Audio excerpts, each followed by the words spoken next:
1984 میں جو سکھوں کا قتل عام ہوا، ایک دن میں ہزاروں کی تعداد میں سکھ قتل کر دیے گئے، اس کے بعد سے اب تک سکھوں کے ساتھ نہ مذہبی طور پہ اور ان کی جو ہے ملازمتوں کے حوالے سے، تعلیم کے حوالے سے،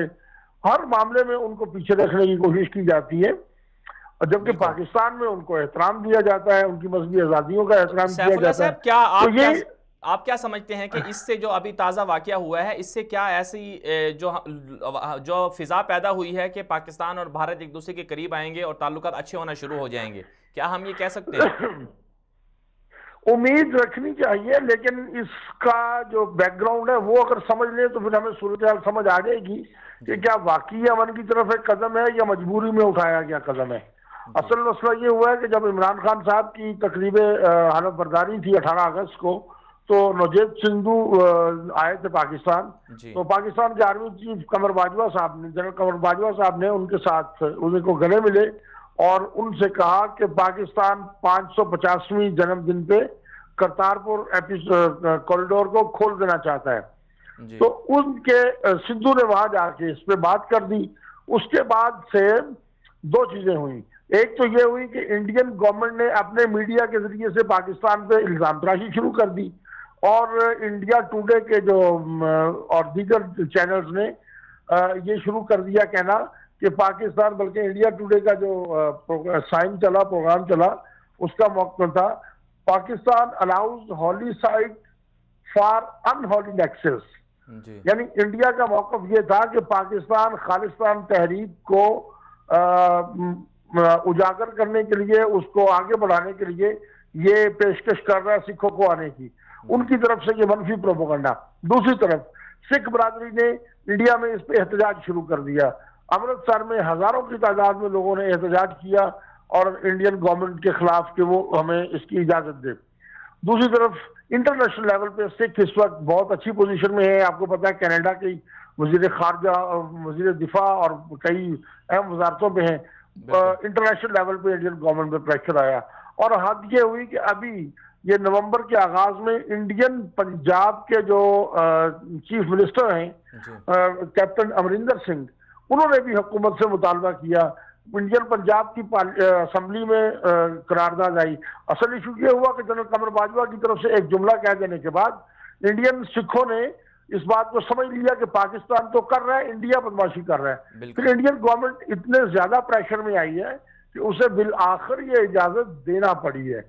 پاکستان کا آخری موقف ہے کہ ویزا فری ہونا چاہیے انڈیا کے لیے، سکھوں کے لیے، لیکن انڈیا نے جو اناؤنس کیا ہے آپ اس میں دیکھیں، اس نے حدود میں میگنیاں ڈالنے سے باز نہیں آیا۔ انڈیا نے یہ کہا ہے کہ ہم وہاں کسٹم اور ویزا پوسٹ لگائیں گے، جن کو ویزا ملے گا وہ آئے جائیں گے، وہ ویزا فری پہ انڈیا ابھی بھی نہیں آیا۔ بالکل، یعنی سب کو نہیں دیں گے ویزا۔ ہاں جی، یہ قصہ ہے۔ اب اس میں یہ ہوا ہے کہ انڈیا نے مجبوراً ایک یہ سٹیپ لیا ہے، ولنگلی وہ آتا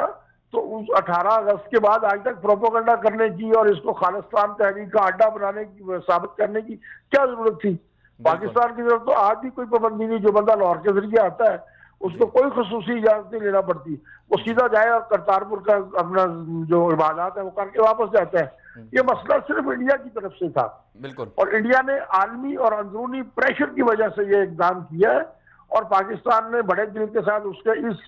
مجبوری میں کیے گئے اقدام کو بھی خوش آمدید کہا ہے، اور یہ ثابت ہوتا ہے کہ پاکستان انڈیا کے ساتھ امن کے لیے، بات چیت کے لیے، ہر چیز کے لیے تیار ہے، لیکن انڈینز ان کے دماغوں میں جو پتہ نہیں کیا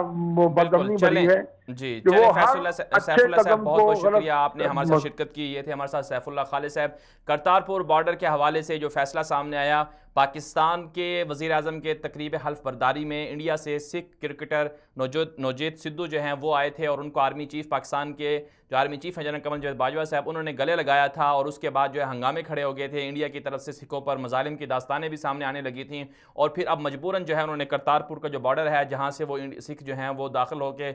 اس اپنی مذہبی جو ان کی مقدس مقامات ہیں سکھوں کے وہاں تک جاتے ہیں۔ اسی حوالے سے جو پاکستان کے اندر بسنے والے سکھ کمیونٹی ہے وہ بہت خوش ہیں، سکھوں کے جو سربراہ ہیں پاکستان کے اندر ان کا بھی ایک بیان سامنے آیا ہے، پریس کانفرنس سامنے آئی ہے اور انہوں نے خوشی کا اظہار کیا۔ اسی حوالے سے ایک وہ جو رپورٹ ہے جو ان کی باتیں ہیں، وہ اگر ویڈیو بھی ہے ہمارے پاس، وہ ویڈیو سے اچھی طرح سے پتہ چل جاتا ہے کہ سکھ جو ہیں وہ کس طرح سے پاکستان کے اس فیصلے پر خوشی کا اظہار کر رہے ہیں۔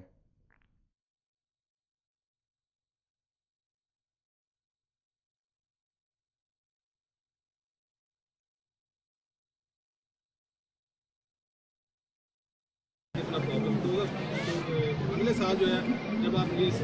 گیس کر رہے ہیں کہ بہت زیادہ لوگ آئیں گے تو ان کو کیسے اکاموڈیٹ ہیں آپ؟ کل بابا جی دا جنم دن ہے۔ آج ایک سکھ سنگتاں واسطے حکومت پاکستان والوں ایک بڑا وڈا اعلان کیتا گیا ہے کہ 2019 تک یہ جڑا روڈ ہے، ایک کوریڈور ہے، یہ کھولیا جاوے تاکہ 550 سالہ دے اندر جو سکھ پاکستان سکھ گردوارہ پربند کمیٹی پلان کر رہی ہے کہ ہزاراں نہیں لکھاں دی تعداد جڑو سکھ یاتری نے وہ درشن میلے گردواریاں دے کر سکن، جس وچ کس نو بھی ویزا دی لوڑ نہ پوے۔ اسی پاکستان سکھ گردوارہ پربندک کمیٹی والوں حکومت پاکستان دا شکریہ ادا کردے ہاں کہ تھوڑے ٹائم پیریڈ دے اندر جو ہے انوگریشن کرن لگے ہیں۔ اسی پوری سکھ سنگت والوں آج پوری دنیا دے تھے سکھ موجود نے، اسی انہاں نو ویلکم کردے ہاں۔ واحگرو جی کا خالصہ، واحگرو جی کی فتح۔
ویلکم بیک ناظرین۔ عمران خان صاحب جو پاکستان کے وزیر اعظم ہیں، انہوں نے 2 دن پہلے اسلام آباد میں سیرت کانفرنس کرتے ہوئے کہا تھا کہ پاکستان عالمی دنیا میں اس بات کو باور کرائے گا، پاکستان یہ کوشش کرنے جا رہا ہے کہ عالمی دنیا میں توہین مذہب اور توہین رسالت کے حوالے سے قانون سازی کی جائے اور کسی کو دنیا میں اجازت نہ دی جائے کہ وہ توہین رسالت کی جرت کر سکے یا پھر توہین مذہب اسلامی شاعر کے خلاف کوئی ایسی چھیڑخانی کرے جس سے مسلمانوں میں اشتعال پیدا ہو۔ وزیر اعظم عمران خان کا جب یہ بیان سامنے آیا تو کل ہی اس کے جواب میں پاکستان کی مستقل مندوب ملیحہ لودھی نے اقوام متحدہ میں وزیر اعظم کے اس پیغام کو پہنچایا اور پاکستان کی طرف سے اظہار تشویش جو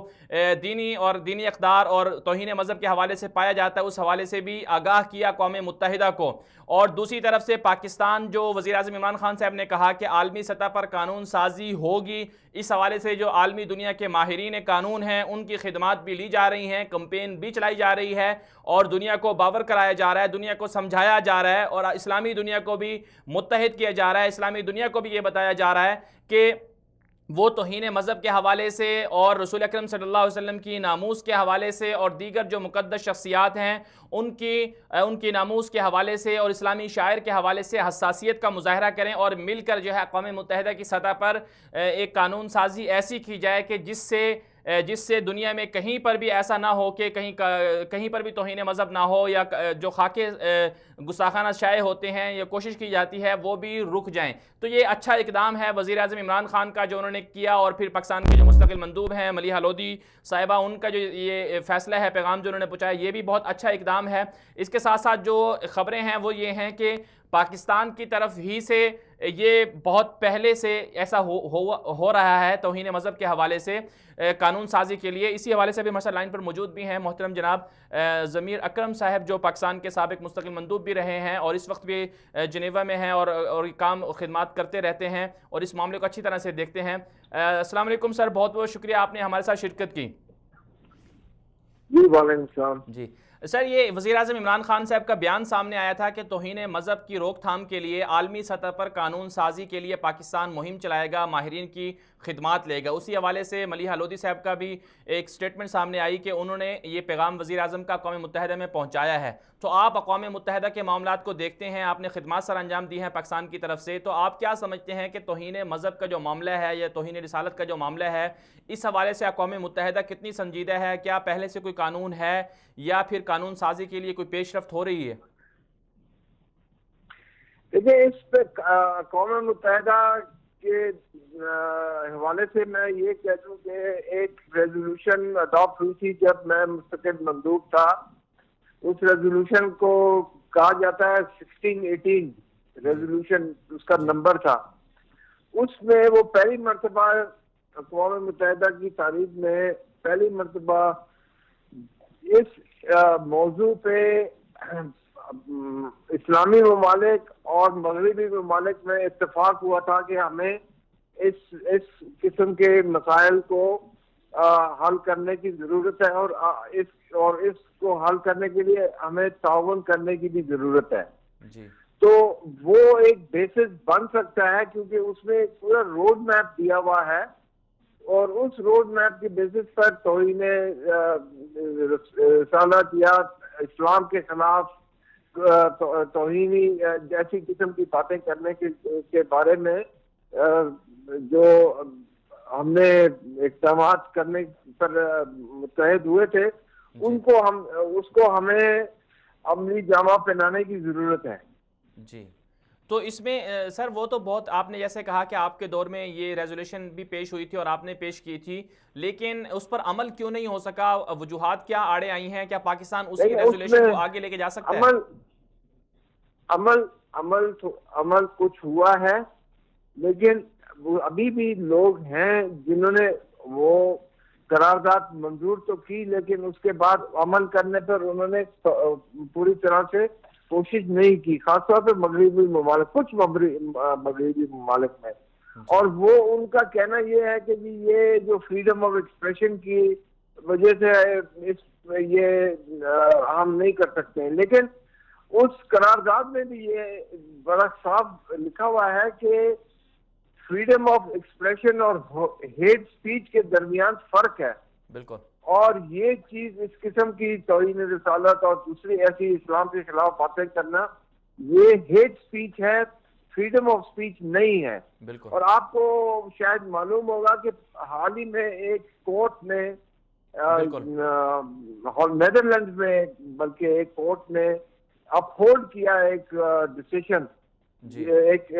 کسی کے خلاف کہ انہوں نے اپنے ہیٹ سپیچ استعمال کی ہے اسلام کے بارے میں. تو یہ ہمیں جس طرح سے وزیر اعظم صاحب نے کہا ہے ہمیں دوسرے مسلم ممالک کے ساتھ مل کے یہ اس پر ہمیں کام کرنا ہوگا اور ساری دنیا کو اپنے ساتھ لے کے جتنے ہمارے ساتھ مل سکتے ہیں ممالک ان کو ساتھ لے کے اس چیز پر ہمیں آگے بڑھنا ہوگا. جی ضمیر صاحب, اس میں کیا آگے بڑھنے کے لیے کیا کیا جا سکتا ہے؟ چونکہ آپ تو اقوام متحدہ میں کام کر چکے ہیں, تو وزیر اعظم کے اس کام کو کس طرح سے آگے بڑھایا جا سکتا ہے؟ کوئی تجاویز ہیں آپ کے پاس؟ ایک جو ہم نے پہلے بھی کوشش کی ہے کہ جو لیگل سسٹمز ہیں دنیا میں ان کے لیگل سسٹم انٹرنیشنل لا تو ہے اپنی جگہ, لیکن ممالک جو ہیں وہ اپنے ایک ڈومیسٹک لا کو بھی کو کرنا پڑے گا اس قسم کی چیز کو ہینڈل کرنے کے لیے. تو انٹرنیشنل سطح پر تو جو یہ ریزولوشن کا جیسے میں نے ذکر کیا اس کو ایک بیس بنا کے ہمیں آگے بڑھ سکتے ہیں اور ایک قسم کا انٹرنیشنل لیگل اوبلیگیشن ہم بنا سکتے ہیں اس ریزولوشن کو بیس بنا کے. دوسری چیز یہ ہے کہ جو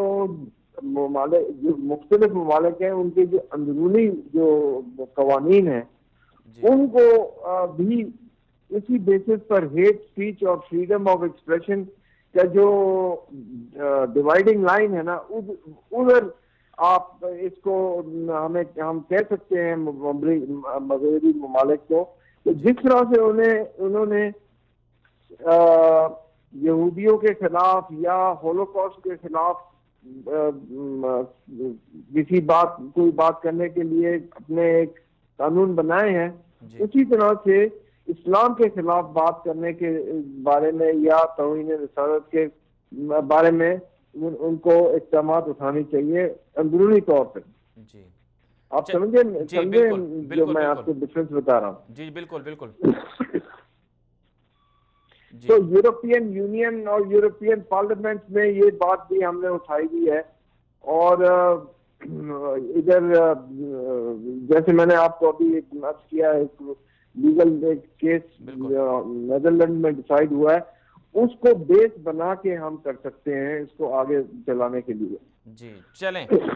ضمیر صاحب، آپ کا بہت بہت شکریہ، آپ نے ہمارے ساتھ شرکت کی. یہ تھے ہمارے ساتھ پاکستان کے مستقل مندوب اقوام متحدہ میں ضمیر اکرم صاحب. ان کا یہ کہنا تھا کہ وزیر اعظم عمران خان کا جو بیان سامنے آیا ہے کہ عالمی سطح پر اسلامی دنیا کو اور عالمی دنیا کو ملا کر اس بات پر قانون سازی کی جائے گی کہ دنیا میں کہیں پر بھی توہین مذہب یا توہین رسالت یا مقدس شخصیات یا اسلامی شخصیات، اسلامی شاعر کے خلاف جب کبھی بات کی جائے گی تو اسے برداشت نہیں کیا جائے گا، وہ نفرت انگیز رویہ ہوگا. اس سے مسلمانوں کے اور دیگر جو کمیونٹیز ہیں ان کے جو متعلقہ مذہبی شخصیات ہیں اس حوالے سے جب کبھی ایسی کوئی بات آئے گی تو سب کے اشتعال، سب کے جذبات جو ہیں مشتعل ہوں گے اور جس سے پھر دنیا میں فساد پیدا ہوگا. یہ ایک بڑا افسوسناک جو اچھا بیان ہے عمران خان صاحب کے. اسی حوالے سے انہوں نے سیرت کانفرنس میں یہ بھی کہا تھا کہ وہ اس پر جو ہے وہ ماہرین کو جمع بھی کر رہے ہیں، ان کو ٹاسک بھی دے دیا گیا ہے. اللہ کرے یہ معاملہ آگے بڑھے اور اس حوالے سے پاکستان ایک مرتبہ پھر جس طرح سے قیادت کر رہا ہے تو پاکستان کا یہ کردار ہمیشہ تاریخ میں یاد رکھا جائے گا. آگے بڑھتے ہیں. ہم نے بات کرنی تھی کہ ایران کے جو ایرانی پاسداران انقلاب کے سربراہ ہیں، جنرل ہیں، انہوں نے ایک بیان دیا ہے اور اس بیان میں یہ کہا ہے کہ مشرق وسطیٰ میں اور اسی طرح افغانستان میں، جہاں افغانستان سے لے کر پاکستان یا جہاں کہیں بھی امریکی اڈے ہیں یا امریکی فوجیں ہیں ان پر ایران جو ہے وہ حملہ کر سکتا ہے. ایران کے پاس ایسے میزائل ہیں جن کے ذریعے سے ایران جو ہے وہ امریکی اڈوں پر حملہ کر سکتا ہے. اسی حوالے سے بھی جاننے کی کوشش کریں گے. ہمارے ساتھ موجود ہیں احمد قریشی صاحب. احمد صاحب بہت شکریہ آپ نے ہمیں جوائن کیا. یہ فرمائیے گا کہ ایرانی پاسداران انقلاب کے جو ذمہ دار ہیں ان کا ایک بیان سامنے آیا ہے کہ وہ حملہ کر سکتے ہیں مشرق وسطیٰ سمیت یا جہاں کہیں بھی اڈے ہیں امریکہ کے تو ان پر. تو آپ کیا سمجھتے ہیں؟ آپ چونکہ دفاعی اعتبار سے اس طرح کی چیزوں کو دیکھتے بھی رہے ہیں، مشرق وسطیٰ کو بھی آپ جانتے ہیں، تو آپ کے خیال میں کیا ایران کے پاس ایسی ٹیکنالوجی ہے یا پھر انہوں نے ویسے ہی دھمکی دی ہے، اور کیا ایسا مستقبل میں ہو بھی سکتا ہے؟ جی بالکل، جو ٹیکنالوجی ہے وہ تو ایران کے پاس ہے، اور اس کا جو عملی مظاہرہ ہے وہ ہم نے دیکھا کہ جو ایرانی ملیشیاز ہیں مڈل ایسٹ میں، بالخصوص حزب اللہ اور حوثی جو ہے، ان کو یہ ہتھیار پہنچائے گئے ہیں، یہ ٹیکنالوجی پہنچائی گئی ہے اور یہ ٹیسٹ بھی کی گئی ہے. تو یہ ٹیکنالوجی تو اویلیبل ہے، لیکن اب اور دھمکی بھی بڑی ڈائریکٹ ہے، کیونکہ جو پاکستان انقلاب ذات خود یعنی ڈائریکٹلی جو ہے وہ دھمکی دے رہے ہیں. اب اس طرح کی دھمکیاں ایران بہت پچھلے 30 سالوں میں کئی مرتبہ دے چکا ہے، لیکن جو انٹرسٹنگ بات ہے وہ یہ ہے کہ ایران نے کبھی بھی براہ راست کسی بھی امریکی اڈے پر آج تک حملہ نہیں کیا. اس میں صرف ایک ایکسیپشن ہے، اور وہ 1982 میں یا 83 میں لبنان میں ایک بیس تھا جو کہ بہت ہی مطلب ٹیمپرری تھا نوعیت کا، اور وہاں پہ کوئی تقریباً 200 سے زائد جو ایک ٹرک اندر گھس گیا تھا اور دھماکہ کیا گیا جس کے اندر 200 سے زائد امریکی سپاہی سولجرز جو ہیں وہ مارے گئے. یہ پراپر وہ بیس تو نہیں تھا، اس کو اڈا تو نہیں کہہ سکتے، وہ ایک اس وقت وہ پیس کیپنگ ہے جو بھی آپ کہیں، اس کے لیے وہ امریکی فوج آئی ہوئی تھی جو آپ کو پتہ ہے وہاں پہ خانہ جنگی تھی لبنان کے اندر، اور اس کو ختم کرنے کے لیے وہ آئے ہوئے تھے. تو یہ ایک بہرحال وہ ایک اڈا نما مطلب چیز تھی امریکیوں کی، اور اس پہ حزب اللہ نے کیا. اس وقت بھی ایرانیوں نے براہ راست یہ نہیں کہا کہ یہ ہم نے کیا ہے، ایران نے یا پاکستان انقلاب نے یہ نہیں کہا کہ ہم نے جو ہے وہ اٹیک کی، کیونکہ اگر ایران قبول کرتا ہے اس چیز کو تو یہ تو ایکٹ آف وار، جو انٹرنیشنل قانون ہے اس کے تحت یہ ایکٹ آف وار ہوتی، جنگی عمل ہوتا، اور یہ ایک ملک دوسرے ملک کے خلاف. تو وہ ایران نے نہیں کیا. ایران نے چھوڑ دیا کام یہ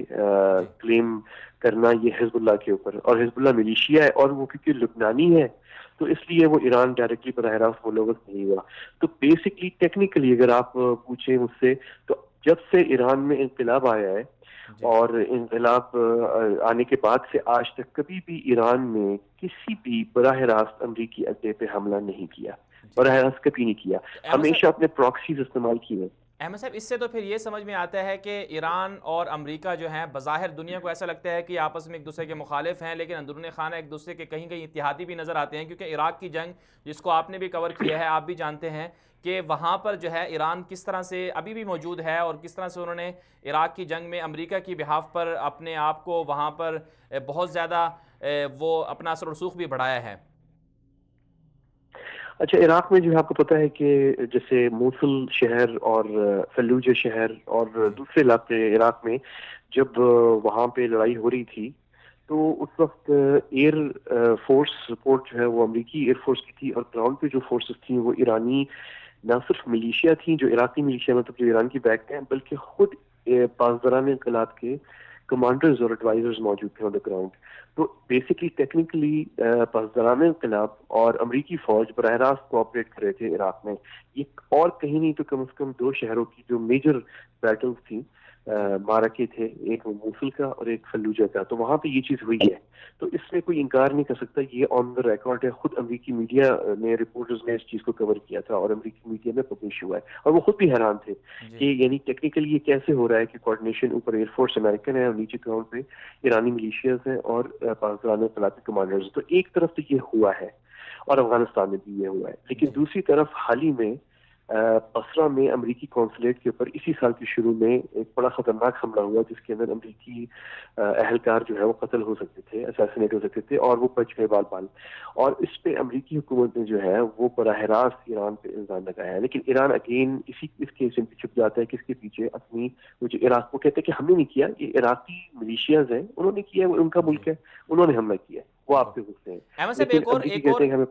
صاحب ایک اور بات جو سامنے آئی وہ یہ تھی کہ کچھ دن پہلے جو ایرانی چابہار پورٹ ہے اس کو بھی تو مستثنا قرار دیا ہے. تو یہ واقعات تو ایسے لگتے ہیں کہ ایران جو امریکہ کے ساتھ تعلقات تو بیک ڈور پہ اچھے ہیں. یہ چابہار کا جو ہے اس کو تھوڑا سا آپ کو الگ سے دیکھنا پڑے گا. یہ بڑا افسوسناک ہے، اس میں کوتاہی جو ہے وہ میری نظر میں کم از کم ہماری اپنی پاکستان میں زیادہ ہے، کیونکہ ہمیں اپنے مفاد کے لیے لابینگ کرنی چاہیے. اور جب آپ دنیا میں لابینگ کرتے ہیں کہ اس کا کانسیپٹ ہمارے یہاں تھوڑا سا کلیئر نہیں ہے. دنیا میں چیزیں لابینگ سے چلتی ہیں اور وہ ہو جاتی ہیں. جب آپ غائب ہوں گے اور انڈین ڈپلومیٹس پہنچ جائیں گے واشنگٹن اور وہ کنونس کریں گے ٹرمپ کے بارے میں، یہ میں نے بھی بہت سارے امریکی دوست ہمارے واشنگٹن میں ان سے پوچھا تو وہ کہتے ہیں ٹرمپ تو کسی بھی صورت میں استثنا دینے کے لیے تیار نہیں تھا، کسی کو بھی، نہ انڈیا کو نہ کسی اور کو. لیکن انڈیا نے پھر بھی لے لیا وہ اس طریقے سے کہ وہ تقریباً کئی ہفتے ان کی خاص ٹیم واشنگٹن میں بیٹھی رہی اور وہ ٹرمپ کو تو نہیں کنونس کر سکی لیکن کچھ انتظامیہ نے لوگوں کو کنونس کر دیا کہ اس چابہار چلنے سے افغانستان کا فائدہ ہوگا جس میں پھر امریکہ کا بھی فائدہ ہے. اور وہ اپنی جو ایک نیریٹو ہے انڈیا کا وہ اس میں تھوڑا سا کامیاب ہو گئے. ان کو استثنا مل گیا. یہ بھی کوئی پرماننٹ استثنا نہیں ہے، یہ ٹیمپرری ہے، دیکھتے ہیں ابھی کب تک چلتا ہے. یہ انہوں نے امریکیوں نے اناؤنس نہیں کیا. آپ یہ نوٹ کریں کہ ابھی تک امریکی حکومت نے آفیشلی کہیں اناؤنس نہیں کیا کہ ہم نے استثنا دیا ہے، لیکن امریکی جو نچلے سطح کے حکام ہیں وہ کنونس کر رہے ہیں کہ ہم نے دے دیا ہے، لیکن یہ ٹیمپرری ہے، یہ پرماننٹ نہیں ہے. اب سوال یہ ہے اس میں پاکستان کو تھوڑا سا لابنگ کرنی چاہیے تھی واشنگٹن میں امریکی. ہمارے تعلقات بہرحال افغانستان میں ہم تعاون کر رہے ہیں امریکی کے ساتھ، وہ ہماری ایئر اور زمینی جو ہے راستے استعمال کر رہے ہیں. ہم امریکی کو کہہ سکتے تھے کہ دیکھیں یہ افغانستان میں انڈیا کیا کر رہا ہے، وہ تو جنگ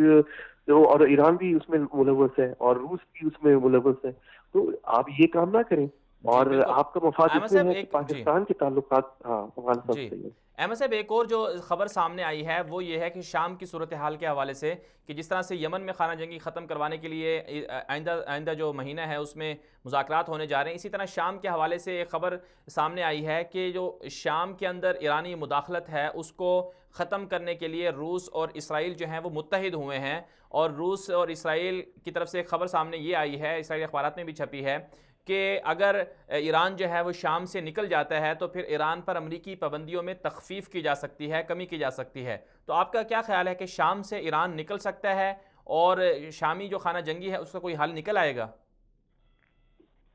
یہ بالکل یہ باتیں ہو رہی ہیں اور سننے میں آ رہی ہیں، اور یہ بڑا ٹینشن کا پوائنٹ ہے روس اور ایرانیوں کے درمیان، اور یہ ٹینشن موجود ہے۔ یہ آپ کو براہ راست پبلک میں نظر نہیں آتی، لیکن اگر آپ فالو کریں ایرانی میڈیا، وہ میڈیا آؤٹلیٹس، وہ اخبارات، یہ نیوز جو ہے ایجنسیز ایران کے اندر جو پاسداران انقلاب سے قریب ہیں، اور ایرانی صحافی سب جانتے ہیں کون کس کے قریب ہے، تو آپ کو اس میں کرٹیسزم نظر آتا ہے، انڈائریکٹ کرٹیسزم روس کے اوپر اس معاملے پہ جس کی طرف آپ نے بھی توجہ دلائی ہے۔ بالکل اس طرح یہ جا رہا ہے، اور یہ بالکل ممکن ہے۔ میں آپ کو روس کے بارے میں بس یہ بتا دوں کہ روس اپنے مفاد ہر ملک کرتا ہے، اور روس بھی اپنا مفاد شام میں پرسو کر رہا ہے، اور جو انہوں نے آبجیکٹو حاصل کرنا تھا روس نے وہ حاصل کر لیا ہے۔ اس کے اندر انہوں نے ایرانیوں کا خون اور ایرانیوں کا پیسہ بہایا ہے، اور اب جب حاصل کر لیا ہے انہوں نے اپنا مفاد، تو وہ یقیناً اسرائیل کے ساتھ مل کے وہ ایرانیوں کو کسی نہ کسی پوائنٹ پہ نکالیں گے شام سے، اس میں کوئی شک نہیں ہے۔ بالکل اسی طرح جس طرح روس نے اپنا مفاد عراق میں لینے کے بعد صدام حسین کو اکیلا چھوڑ دیا تھا، اور امریکیوں کو اور انٹرنیشنل کولیشن کو آزادی دے دی تھی کہ وہ جو کرنا چاہے کر لیں، جب ان کا اور مفاد کیا تھا روس کا عراق میں، کہ ہمیں صدام حسین کے جانے کے بعد کانٹریکٹس جو ری بلڈنگ کے ہوں گے عراق کے، وہ روس کو بھی ملنے چاہیے۔ امریکیوں نے اس کی ان کو کنفرمیشن کر دی کہ بالکل آپ کو ملیں گے، اور واقعی ایسا ہی ہوا کہ صدام حسین ختم ہونے کے بعد جو ہے روس کو اب حصہ دیا گیا ریکنسٹرکشن میں اور آئل کانٹریکٹس کے اندر عراق میں۔ تو یہ اب شام میں بھی یہ چیز نظر آ رہی ہے ہوتے ہوئے، ایرانیوں کے لیے قابل قبول نہیں ہے۔ آبویسلی اس کی ریزن بہت سمپل ہے، انہوں نے اتنا خون اتنا پیسہ بہایا ہے شام میں، تو اب وہ آسانی سے وہاں سے نکل جائیں۔ اور شام ان کے لیے انہیں لڑے کیوں تھے وہ ایرانی؟ وہ اس لیے لڑے تھے کہ انہیں رستہ زمینی چاہیے حزب اللہ لبنان تک، تاکہ وہ اسلحہ پہنچتا رہے حزب اللہ کو، کیونکہ اگر یہ نکل گئے شام سے تو وہ اسلحہ کیسے جائے گا حزب اللہ کے پاس؟ تو ایران بڑا مشکل میں پھنسا ہوا ہے اس وقت شام کے اندر، کیونکہ روس بھی ان کے تعلقات آپ کو پتہ ہے امریکہ کے ساتھ بھی اچھے ہیں، سعودیہ کے ساتھ بھی بہت اچھے ہیں، گلف کنٹریز کے ساتھ بھی بہت اچھے ہیں، اور خود روس بھی کوئی غیر انریزنیبل غیر منطقی لوگ نہیں ہیں۔ وہ سمجھتے ہیں، وہ کہتے ہیں بالکل صحیح ہے، ایرانی اگر رہیں گے شام میں تو ایرانی جو ہے ایک تو انسٹیبل رکھیں گے اور کمزور رکھیں گے شام کی حکومت کو۔ روس نہیں چاہتا کہ شام میں جو حکومت جو بھی بنے یا فوج ہو وہ کمزور ہو، وہ چاہتے ہیں کہ شام کی فوج جو ہے وہ مضبوط ہو۔ ایران نہیں چاہتا، ایران چاہتا ہے کہ شام کی حکومت بھی اور فوج بھی کمزور رہے، تاکہ ٹوٹلی شام جو ہے ڈیپینڈنٹ رہے ایران کے اوپر۔ تو یہاں پہ کانٹرڈکشن اب آ رہے ہیں انٹرسٹ میں، مفادات میں روس اور ایران کے درمیان اس نقطے کے اوپر۔ تو ابھی دیکھتے ہیں کہ یہ کیسے چلے گا، کیونکہ مجھے گلف کے اندر بھی جو ممالک ہیں وہ بڑے مطمئن نظر آ رہے ہیں روس کی باتوں کے اوپر۔ آپ کو پتا ہے کہ محمد بن زائد اور محمد بن سلمان اور دوسرے جو سینئر لوگ ہیں گلف کے، وہ ماسکو کے دورے کر کے آئے ہیں اس سال میں، اور وہ خاصے مطمئن نظر آ رہے ہیں روس کے جو انہوں نے وہ باقی کیے ہیں کہ نہیں ہم یہ کرنے جا رہے ہیں شام میں۔ تو دیکھتے ہیں کیسے ہوتا ہے۔ بالکل، چلیں احمد صاحب بہت بہت شکریہ، آپ نے ہمارے ساتھ شرکت کی۔ ایک بڑی خبر جو سامنے آئی ہے وہ خبر یہ ہے کہ روس نے اسرائیلی جو وزیر اعظم ہے، روسی صدر نے اسرائیلی وزیر اعظم سے ملاقات کی ہے۔ اسرائیلی جو میڈیا ہے، اسرائیلی میڈیا نے اسے بیان کیا ہے، کور کیا ہے۔ اسرائیل کا جو ٹی وی چینل ہے 10، اس نے یہ خبر دی تھی کہ بیک ڈور جو ہیں رابطے ہو رہے ہیں روسی صدر پیوٹن کے درمیان اور اسی طرح اسرائیلی وزیر اعظم نیتن یاہو کے درمیان، اور ان جو رابطے ہیں ان میں یہ تجویز سامنے آئی ہے۔ روس اس بات پر امریکہ ایران کو قائل کر رہا ہے کہ ایران جو ہے وہ شام سے نکل جائے۔ جب ایران شام سے نکل جائے گا تو اس کے بدلے میں ایران کو آفر کی گئی ہے، پیشکش کی گئی ہے کہ ایران پر جو امریکی پابندیاں ہیں اس میں تخفیف کی جائے گی۔ آج بھی جو روسی وزیر خارجہ ہیں ان کی ہفتہ وار جو وزارت خارجہ کی طرف سے جو بریفنگ ہوتی ہے، اس بریفنگ کے دوران بھی انہوں نے کہا ہے کہ شام کے مسئلے میں روس سنجیدہ ہے، اور روس شامی خانہ جنگی کو ختم کروانے کے لیے ایران کو قائل کر رہا ہے کہ وہ شام سے نکل جائے۔ دوسری طرف سے یہ خبریں بھی سعودی عرب سے سامنے آ رہی ہیں کہ سعودی عرب کے ولی عہد محمد بن سلمان جو ہیں وہ G20 جو کانفرنس ہونے جا رہی ہے، اس کانفرنس میں 30 نومبر سے جو کانفرنس شروع ہوگی، اس کانفرنس کے اندر جو سعودی ولی عہد ہے محمد بن سلمان، وہ اور روسی صدر جو ہیں پیوٹن، ان کے درمیان ملاقات بھی متوقع ہے، اور ملاقات کا بھی جو خبریں ہیں وہ سامنے آ رہی ہیں۔ تو بہرحال یہ ایک بڑا خبر ہے، بڑی خبر ہے جو سامنے آئی ہے. اسی طرح ایک اور بڑی خبر ہے، وہ یہ ہے کہ اسرائیل سے ہے خبر، فلسطین سے، کہ اسرائیلی وزیر قضا ہیں، وزیر عدل، انہوں نے ایک سٹیٹمنٹ دیا ہے کہ جس میں ٹرمپ کو کہا ہے کہ صفقۃ القرن جو صدی کی سب سے بڑی ڈیل کے نام سے ہے تو اس سے وہ باز رہیں، پیچھے ہٹ جائیں، اس میں اپنا وقت ضائع نہ کریں. اسی حوالے سے ہم جاننے کی کوشش کریں گے. ابھی ہمارے ساتھ لائن پر موجود ہیں محترم جناب جلال محمود الفرح صاحب، جو غزہ کے صحافی ہیں، ان سے جاننے کی کوشش کریں گے. فرح صاحب، بہت بہت شکریہ آپ نے شرکت کی. یہ فرمائیے گا کہ جو صفقۃ القرن کے نام سے صدی کی سب سے بڑی ڈیل ہے تو اس کے بڑے چرچے چل رہے ہیں، اس کے مخالفت میں اسرائیلی وزیر سامنے آئی ہیں، تو پہلے تو ناظرین کو یہ بتائیے گا کہ صدی کی سب سے بڑی ڈیل یہ ہے کیا فلسطینی اس پر راضی ہیں؟ بسم اللہ الرحمن الرحیم والصلاة والسلام علی سیدنا محمد وعلی آلہ وصحبہ اجمعین. بہت شکریہ غلام نبی بھائی نے ہمیں موقع دیا. اچھا، یہ جو صفقۃ القرن کی بات ہو رہی ہے، جو صفقۃ القرن کے جو سینچری کا ڈیل کہا جاتا ہے اس کو، یہ وہ ہے جو ڈونلڈ ٹرمپ صاحب نے فلسطینی اور اسرائیل کی تنازع کو حل کرنے کا ایک ڈیل انہوں نے مرتب کیا ہے. انہوں نے ایک ڈیل بنایا ہے جس کی بنا پر وہ یہ چاہتا ہے کہ فلسطین کے اور اسرائیل کی آپس میں جو تنازع ہے وہ ختم ہو جائے. سب سے پہلی بات تو یہ ہے کہ میں وزیر عدل کی طرف بعد میں جاؤں گا. پہلے میں صفقۃ القرن کے بارے میں آپ کو چند باتیں بتا دوں ہمارے یہ جو فلسطینی عوام کے لیے، فلسطینی حکومت کے لیے. سب سے پہلے بات تو یہ ہے، فلسطینی حکومت کے اوپر ٹھیک ٹھاک دباؤ ڈالا جا رہا ہے، پریشر کیا جا رہا ہے فلسطینی عوام کے اوپر، فلسطینی حکومت کے اوپر اور حماس کے اوپر ہے کہ اس صفقۃ القرن کو قبول کیا جائے. اب صفقۃ القرن ہے کیا ہے؟ صفقۃ القرن یہ ہے کہ فلسطینی سب سے پہلے بیت المقدس جو القدس ہے، جو فلسطین کا دارالحکومت ہے، اس کو چھوڑ دے. سب سے پہلے اس کا پوائنٹ یہی ہے جو ہمارے لیے، جو فلسطینی کے لیے قابل قبول نہیں ہے. پہلی بات. دوسری بات، صفقت پوائنٹ ہے ایک ہے کہ فلسطینیوں کا ایک آزاد ریاست ہوگی، لیکن ود لمٹ، یعنی لمٹ آزاد ریاست ہوگی جس کے اندر کوئی وسائل نہیں ہوگی، جس کے اندر تمام جو کنٹرول اسرائیل کے ہاتھ میں ہوگا. مطلب اس صفقۃ القرن کے اندر یہ سمجھ لیں کہ اس کو قبول کرنے والا، ہم تو اپنی زبان میں، فلسطینی قوم کی زبان میں اس کو غدار کہا جاتا. یہ ہمارے لیے قابل قبول یا فلسطینی کے لیے قابل قبول. جلال صاحب، اس میں ٹھیک ہے، یہ تو آپ کی طرف سے ہو گیا، آپ لوگ اس کو قبول نہیں کر رہے ہیں، لیکن یہ جو اسرائیل ہے، اسرائیل کے اندر جو ان کی وزیر قضا یا وزیر عدل ہیں، ان کا جو بیان آیا ہے،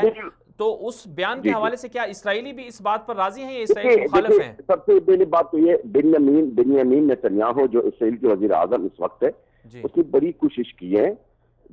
بڑی انہوں نے ریکویسٹ کی ہے، کوشش بھی کی ہے ڈونلڈ ٹرمپ اس صفقۃ القرن کو فی الحال ڈکلیئر نہ کرے، اعلان نہ کرے، یعنی اس پر عمل درآمد کرنے سے انہوں نے روکنے کی کوشش کی، کیونکہ اس میں اس صفقۃ القرن کے اندر ہے ایسی بہت سے پوائنٹس ہیں جو اسرائیلی حکومت کا جو اسرائیلی گورنمنٹ کا چیزیں ایسے ہیں جو ان کی فیور میں نہیں ہے. وہ یہ چاہتے ہیں کہ مکمل کنٹرول فلسطین کا ہمارے پاس ہے، فلسطینیوں کی آزاد ریاست کہیں بھی نہ ہو، فلسطینیوں کا پاس کسی بھی قسم کا کوئی وسائل بھی نہ ہو. اب جو ٹرمپ نے اس چیز کا اشارہ دیا تھا کہ صفقۃ القرن کے اندر کچھ چیز ایسے ہوں گے، اس کی زبان کے مطابق بتا رہا ہوں، صفقۃ القرن کے اندر ایسی کچھ چیزیں ہوں گے جو فلسطینیوں کے فیور میں. یہ میں اب فلسطینیوں کے فیور کا مطلب یہ ہوتا ہے کہ اسرائیل سے کچھ لینا ہوگا، یعنی اسرائیل کو کچھ چیزیں چھوڑنی ہوگی. تو بنیامین نتنیاہو نے یہ کوشش کیا کہ فی الحال اس کو اعلان نہ کیا جائے، تاکہ ہماری جو الیکشن ہے، ان کی جو الیکشن اس وقت ہونے والی ہے، اس الیکشن کے بعد، کیونکہ نتنیاہو کو اس بات کا خدشہ ہے کہ میں اس الیکشن میں کامیاب نہیں ہوں گا، تو اگر صفقۃ القرن کا اعلان کر دیا گیا ہے فی الحال اس وقت، تو اس میں میری الیکشن پہ بڑا غلط اثر ہوگا اور اس میں ناکام ہو بھی سکتا ہوں. چلیں، بہت بہت شکریہ. وزیر عدل جی جی چلیں، بہت بہت شکریہ، آپ کا پوائنٹ ہمارے پاس آ گیا، آپ کی گفتگو سامنے ہم نے سن لی ہے، ناظرین نے بھی سنی ہوگی کہ جو صدی کی سب سے بڑی ڈیل ہے فلسطین کے حوالے سے، مقبوضہ جو فلسطین جس پر قبضہ کیا ہوا ہے اسرائیل نے، اس حوالے سے ایک بیان سامنے آیا تھا۔ اسرائیلی جو وزیر عدل ہیں، ان کا خاتون ہیں، انہوں نے یہ کہا تھا کہ ٹرمپ جو ہیں وہ صدی کی سب سے بڑی ڈیل، یعنی کہ اسرائیل اور فلسطین کے درمیان امن معاہدہ اور اسرائیل اور فلسطین کے درمیان جو ہے وہ باہمی سلامتی کے معاہدے کے حوالے سے جو ایک ڈیل کی جا رہی ہے، جس کی گردش، جس کی آوازیں دی جا رہی ہیں، آوازیں سنی جا رہی ہیں، بعض گشت بہت زیادہ عام ہے کہ اسرائیل اور فلسطین کے درمیان ایسا معاہدہ کر لیا جائے کہ جو اسرائیل کو بھی قابل قبول ہو اور اسی طرح جو فلسطینی ہیں ان کو بھی قابل قبول ہو۔ اس معاہدے کی جو بنیادی شق ہے وہ یہ ہے کہ جو بیت المقدس ہے، جہاں پر مسجد اقصیٰ واقع ہے، اس بیت المقدس کو وہ اسرائیل کا دارالحکومت تسلیم کیا جائے، وہ اسرائیل کا کیپٹل ہو اور فلسطینی اس سے دستبردار ہو جائیں، اور اس کے مقابلے میں ابو عدیس کے نام سے ایک بالکل بیت المقدس سے چند کلومیٹر کے فاصلے پر ایک علاقہ ہے، وہ جو ہے وہ فلسطین کا دارالخلافہ بنا دیا جائے۔ تو یہ خبریں سامنے آئی تھیں اور یہ پوائنٹ تھا صدی کی سب سے بڑی ڈیل کا، جسے فلسطینیوں نے، ظاہر سی بات ہے، انہوں نے اسے رد کیا ہے۔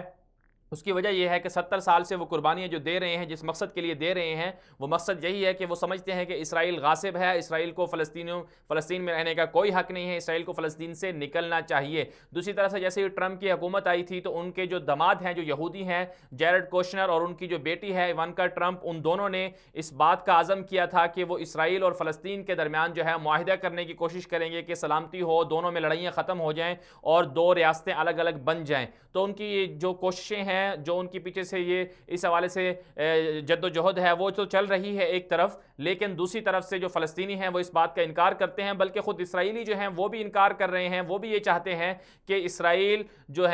اسرائیلی ہیں، خود ان کی جس طرح کے وزیر نے کہا ہے، تو ان کا خود کا بھی یہی مطالبہ ہے کہ فلسطین جو ہے وہ اسرائیلیوں کی زمین ہے، یہودیوں کی زمین ہے، فلسطینیوں کا کوئی حق نہیں ہے، یہ اسرائیلی کہتے ہیں۔ لہٰذا اس لیے وہ اس جو ڈیل ہے، صدی کی سب سے بڑی ڈیل جو دونوں کے درمیان امن معاہدے کے حوالے سے بات چیت چل رہی ہے، اس کا وہ انکار کرتے ہیں، اس سے وہ راضی نہیں ہیں۔ اور اب یہ اس کا معاملہ کہاں تک ہوگا؟ کیا واقعی ایسا ہو سکتا ہے کہ اسرائیل جو ہے وہ امن معاہدہ کر لے اور فلسطینی اور دونوں کے درمیان میں امن معاہدہ ہو جائے؟ کیا ہو سکتا ہے؟ ظاہر سی بات ہے یہ ایک ناممکن صورتحال ہے، ناممکن ہوگا کہ ایسا ہو جائے۔ بہرحال آگے بڑھتے ہیں، ہم نے بات کرنی تھی کہ جو یمن کے اندر کچھ ایسا معاملہ سامنے آ رہا ہے کہ یمن کی جو خانہ جنگی ہے وہ ختم کرنے کے حوالے سے کوششیں ہو رہی ہیں، اور یمن کی خانہ جنگی کے خاتمے کے لیے جو اقوام متحدہ کے مستقل مندوب ہیں یمن کے حوالے سے، وہ بھی یمن کے دورے پر ہیں، اور انہوں نے بھی یمن کا دورہ کیا ہے، اور کہا یہ جا رہا ہے کہ انہوں نے جو یمنی حوثی باغی ہیں ان کو قائل کیا ہے اس بات پر کہ وہ آئندہ ماہ دسمبر کے شروع میں سویڈن میں جو مذاکرات ہو رہے ہیں، جس میں یمنی حکومت اور اسی طرح یمن کے جو حوثی باغی ہیں وہ ایک میز پر بیٹھیں گے۔ اسی حوالے سے ایک اور جو بیان سامنے آیا ہے وہ امریکی وزیر خارجہ کا ہے، جیمز میٹس کا یہ بیان سامنے آیا ہے۔ ان کا جو یہ بیان ہے وہ بیان جو ہے وہ اسے جو عالمی میڈیا پر بھی سراہا جا رہا ہے وہ یہ ہے کہ جیمز میٹس نے یہ کہا ہے کہ اگر سعودی عرب کے ساتھ امریکہ نہیں چلے گا تو پھر یمن کی جنگ ختم نہیں ہو سکتی، اس لیے ضروری ہے کہ ان معاملات میں سعودی عرب کے ساتھ مل کر چلا جائے۔ تو اب یہ مستقبل میں اس کا فیصلہ ہونا ہے کہ آیا یمن کی جنگ ختم ہو سکتی ہے یا پھر نہیں ہو سکتی، اور یا اس کے ساتھ ساتھ جو ایک عالمی دنیا میں ایک جو پورا ایک منظرنامہ بنا ہوا ہے، جو صورتحال بنی ہوئی ہے، وہ یہ ہے کہ اس جنگ کے خاتمے کے لیے کوششیں ہو رہی ہیں، کیونکہ اس کی جو اشارے ہیں وہ ایک طرف سے جس طرح سے امریکہ اور اقوام متحدہ کا پورا مشن ہے وہ اس طرف چل رہا ہے، دوسری طرف سے اشارہ اس بات کا بھی مل رہا ہے کہ حوثیوں نے چند دن پہلے اعلان کیا تھا کہ وہ اب سعودی عرب یا متحدہ عرب امارات پر میزائل حملے نہیں کریں گے، اور اس کے ساتھ ساتھ جو متحدہ عرب امارات ہے اور سعودی عرب ہے، انہوں نے یمن کی تعمیر نو کے لیے امداد کا بھی اعلان کیا ہے، اضافی امداد کا اعلان کیا ہے۔ تو یہ جو اشارے ہیں، اور دوسری طرف سے جو پاکستان ہے، پاکستان کے وزیر اعظم نے ثالثی کی پیشکش کی تھی، اور آج جو ہے ترجمان جو دفتر خارجہ کے ترجمان ہیں ان کا بھی ایک بیان سامنے آیا ہے کہ یمن کی جو معاملہ ہے یہ بہت حساس معاملہ ہے، اس حوالے سے پاکستان کی کوششیں جاری ہیں۔ تو یہ ساری صورتحال، یہ منظر جو ہے بنتا ہوا نظر آ رہا ہے، یہ جو سینیریو بن رہا ہے وہ یہ ہے کہ اب جو ہے یمن کی خانہ جنگی جو ہے وہ ختم ہو جائے گی، اور اگر یہ خانہ جنگی ختم ہو جاتی ہے تو اس سے یمنی عوام کو بہت زیادہ فوائد ملیں گے۔ اور وہ فوائد کیا ہوں گے کہ جو ان کے بچے غذائی قلت کی وجہ سے مر رہے تھے وہ بچوں کا بھی معاملہ جو ہے وہ درست ہو جائے گا اور ان کو خوشحالی ملے گی. اسی طرح جو تعلیمی ادارے تباہ ہو گئے تھے, ہسپتال تباہ ہو گئے تھے, عوامی مقامات تباہ ہو گئے تھے, وہ ساری کی ساری جو صورتحال ہے وہ اب ختم ہو جائے گی اور یمنی عوام جو ہے خوشحال ہو جائے گی. اللہ کرے یہ چیزیں بہت جلد طے ہو جائیں اور یمنی عوام کو پورا کا پورا جو ان کی زندگی کا حق ہے وہ انہیں ملے. اور ساتھ میں جو اس کے ساتھ جڑی ہوئی بات ہے وہ یہ ہے کہ ایران جو ہے بہت زیادہ ناراض ہے کہ حوثیوں نے کیوں ہتھیار ڈال دیے ہیں. تو ایران کو اب سمجھنا ہوگا کہ وہ خطے میں جو مداخلت کر کے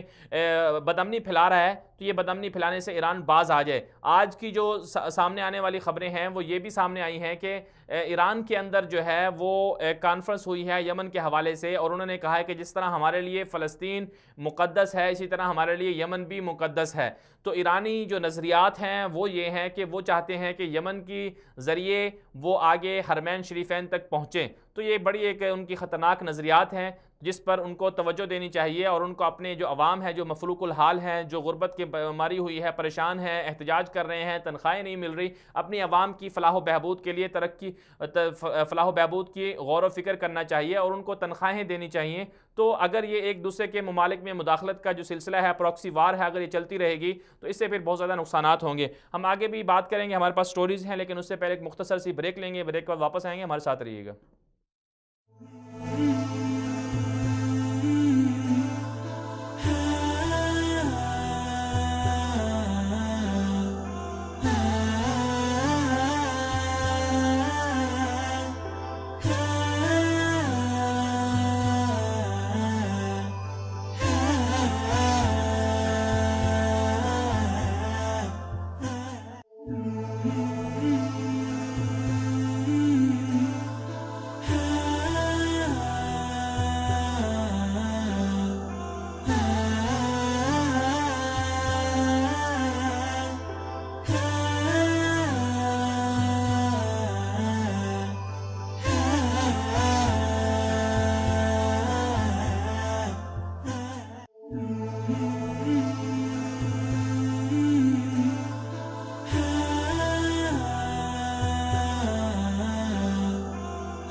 ویلکم بیک ناظرین. جو ایک اور دلچسپ سٹوری ہے وہ ہمارے پاس, جو دلچسپ ایک واقعہ سامنے آیا ہے وہ وزیر اعظم عمران خان نے ملیشیا کا دورہ کیا تھا اور اس دورے کے دوران جہاں ملیشیا میں وزیر اعظم کا استقبال خود ملیشیا کے 94 سالہ وزیر اعظم ڈاکٹر مہاتیر محمد نے خود چل کر کیا, بلکہ باقاعدہ انہوں نے کہا کہ آپ پہلے سربراہ ہیں جن کا میں نے باقاعدہ خود چل کر استقبال کیا ہے. اور اس کے ساتھ ساتھ وزیر اعظم عمران خان کو اچھی طرح سے پروٹوکول بھی دیا گیا اور وہاں جو کمیونٹی تھی پاکستانی کمیونٹی اس پہ بھی وزیر اعظم نے خطاب کیا اور اس کے ساتھ ساتھ جو ملیشین عوام تھی وہ بھی وزیر اعظم عمران خان کی بہت زیادہ فین نظر آئی ہے اور ان کو بہت ساری ایسی چیزیں ہیں جو سامنے آئی ہیں, جو تصویریں ہیں, جو ویڈیوز ہیں کہ انہوں نے بہت زیادہ اپریشیٹ کیا ہے وزیر اعظم عمران خان صاحب کو. اور یہ باتیں بھی سامنے آتی رہی ہیں کہ وزیر اعظم نے یہ بھی کہا ہے کہ ڈاکٹر مہاتیر محمد کے وہ خود فین ہیں, ان کے اچھی کارناموں کو سمجھتے ہیں اور ان کے کارناموں کی وجہ سے جس طرح ملیشیا آگے بڑھا ہے وہ بھی پاکستان میں اس طرح کے کارنامے کریں گے. اور اس کے ساتھ ساتھ جو ایک اور اہم اور دلچسپ جو ویڈیو سامنے آئی ہے وہ 94 سالہ ڈاکٹر مہاتیر محمد کی جو بیوی ہیں